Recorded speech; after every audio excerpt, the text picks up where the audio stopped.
하나님이시라. 하나님에게는 모든 사람이 살아있느니라 하시니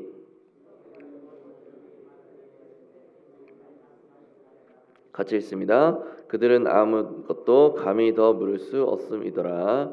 아멘. 사두개인들은 부활이 없다고 믿었죠. 그들이 예수님께 찾아와서 부활 후의 모습에 대해서 질문하면서 도전하였고, 예수님은 그들의 잘못된 내세관에 대해서 바로잡아 주십니다. 해당 부분을 가지고 묵상해 보도록 하겠습니다. 먼저 내용 관찰 1번입니다. 사두개인들은 예수님께 무엇을 질문합니까? 28절에서 형이 죽었을 때에 그의 아내를 동생이 취하는 그런 모습을 이야기하면서 계대 결혼에 대해서 이야기를 합니다.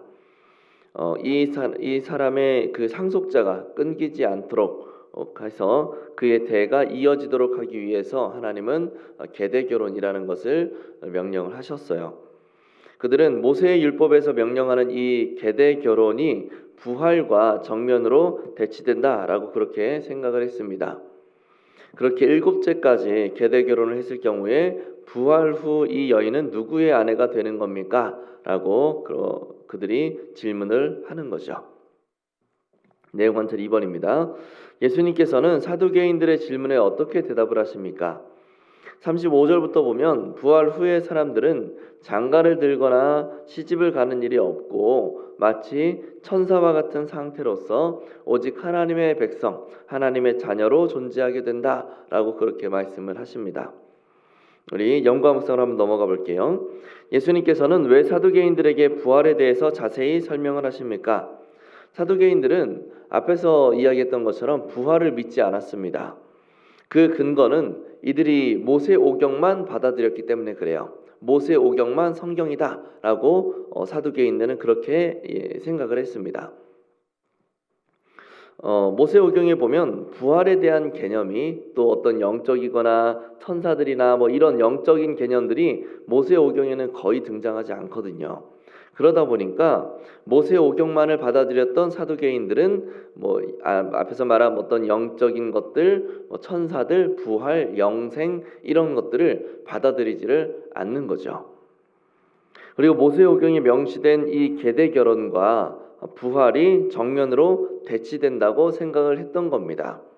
따라서 부활은 있을 수가 없다라는 거죠.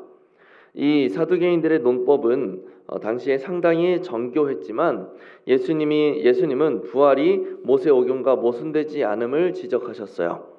그래서 그들의 이 논증을 격파하셨는데 모세 오경에 기록된 아브라함과 이삭과 야곱의 하나님이라고 하는 이 표현을 통해서 부활과 영원한 생명에 대한 그 개념이 모세 오경에 분명하게 나타나고 있다라는 것을 말씀을 하시는 거죠.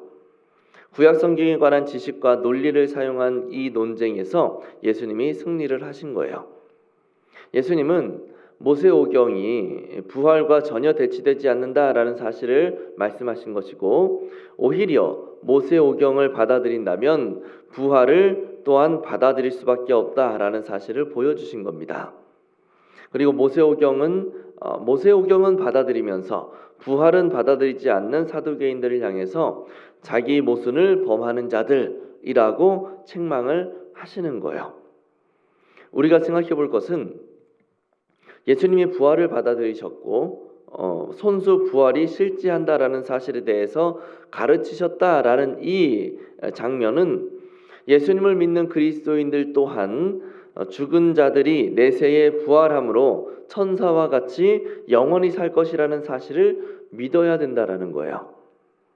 모세 오경을 믿으면서도 부활을 믿지 않았던 사두개인들의 그 자기 모순적 모습처럼 예수님을 믿으면서도 부활을 믿지 못하는 자들은 그 자체로 자기 모순에 빠진 자들이라고 할 수가 있는 것이죠.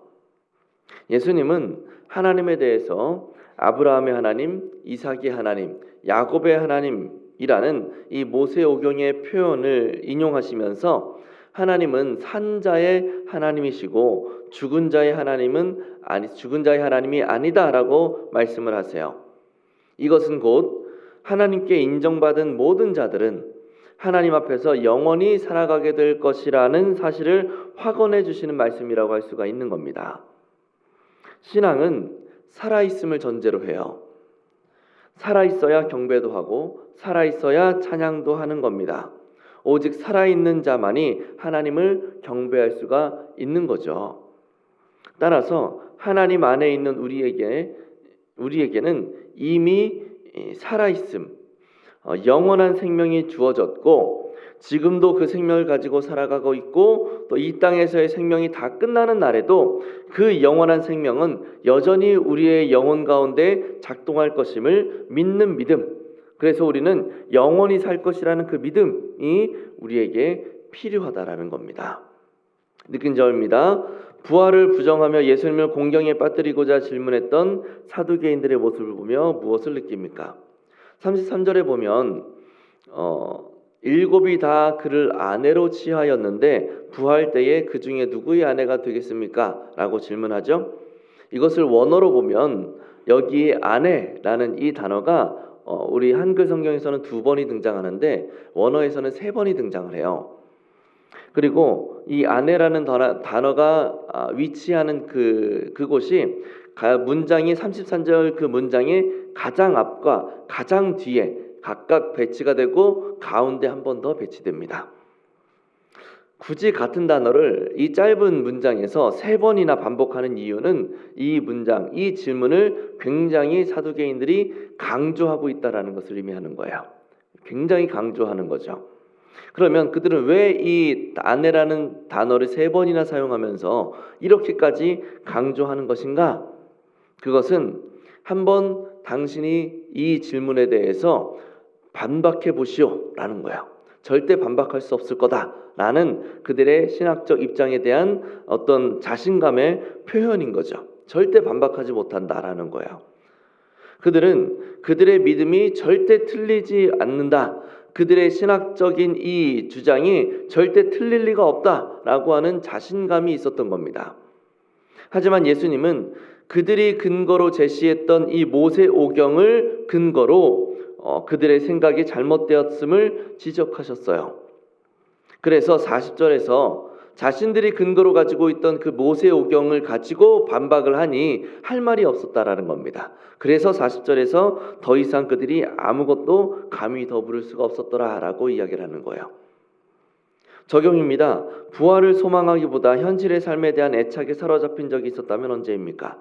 사두개인들은 부활이 있다고 생각했으나 부활을 믿지 않았다. 이런 개념이 아니었습니다. 그들은 부활이 없다고 믿었어요, 애초에. 그러니 부활을 소망한다라는 개념 자체가 그들에게는 없는 겁니다. 있을 수가 없는 거죠. 부활이 없다라고 생각을 하니 지금의 삶에 충분히 누리고 잘 사는 것이 자연스럽게 중요해지는 겁니다. 그리고 사실 이 사두개인들은 대부분 성전에서 봉사하는 제사장과 레위인들로 구성이 되어 있었어요. 그래서 당시에는 상당한 상류계층에 속했습니다. 그런데 지금 우리의 모습을 보면 부활이 있다고 믿으면서도 마치 부활이 없는 것처럼 살아갈 때가 있는 것 같아요. 우리의 모습을 바라봤을 때 부활이 있다고 믿는다면 이 땅에서 그렇게 집착적으로 살아갈 수가 있는 것인가? 라는 생각이 들 때가 있는 거죠. 부활이 있다고 믿는다면 작은 고난과 도전 앞에서 그 유혹들 앞에서 그렇게 속수무책으로 무너질 수가 있는 것인가 싶은 생각이 드는 때가 있다는 거예요. 우리의 모습을 바라봤을 때 나름의 신학적 체계 안에서 부활이 없다라는 결론을 내렸고 그에 따라 살아가던 사두개인들보다 부활이 있다고 믿으면서도 그렇게 인정하고 고백하면서도 그 삶에 있어서 부활이 없는 것처럼 행동하고 말하고 계획하고 살아가는 우리의 모습이 어쩌면 하나님 앞에서 훨씬 더 강팍한 모습이라고 평가될 수도 있지 않은가라는 생각을 우리는 해야 되는 거죠. 그렇다면 날마다 예수님께서 말씀하신 부활을 소망하며 살아가기 위해서 우리는 무엇을 결단해야 될까요? 우리는 소망을 먹고 사는 사람들이에요. 소망을 먹고 사는 사람들.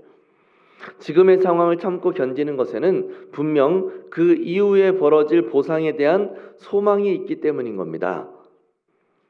우리가 예수님이 말씀하신 그 부활의 소망을 붙들기 위해서는 지금 이 땅에서 누릴 수 있는 가장 좋은 것보다 우리가 믿음을 지켰을 때에 우리에게 주어질 그 부활과 영원한 생명의 가장 적은 것이 훨씬 더 크고 가치 있고 영화롭다라는 사실을 믿는 그 믿음이 우리에게 필요한 거예요. 지금 당장의 이익, 지금 당장 고통을 면하는 것보다 영원한 하나님 나라에서 나에게 주어질 영광을 바라볼 줄 아는 믿음의 눈이 우리에게 필요하다라는 거죠. 그리고 그 눈이 있어야만 부활을 소망할 수가 있게 되는 것이고 천국을 바라볼 수가 있고, 그래야 이 땅에서의 작은 이익과 고난들로 인해서 우리의 마음이 흔들리는 것을 예방할 수가 있게 되는 겁니다. 그러므로 우리에게 그 믿음의 눈이 열릴 수 있기를 바랍니다. 그 믿음의 눈을 통해서 천국과 부활을 소망하면서 이 땅에서의 모든 상황들 가운데 신앙의 삶을 온전히 지켜갈 수 있는 우리 모두가 될 수 있기를 예수님의 이름으로 간절히 축복합니다. 기도하겠습니다.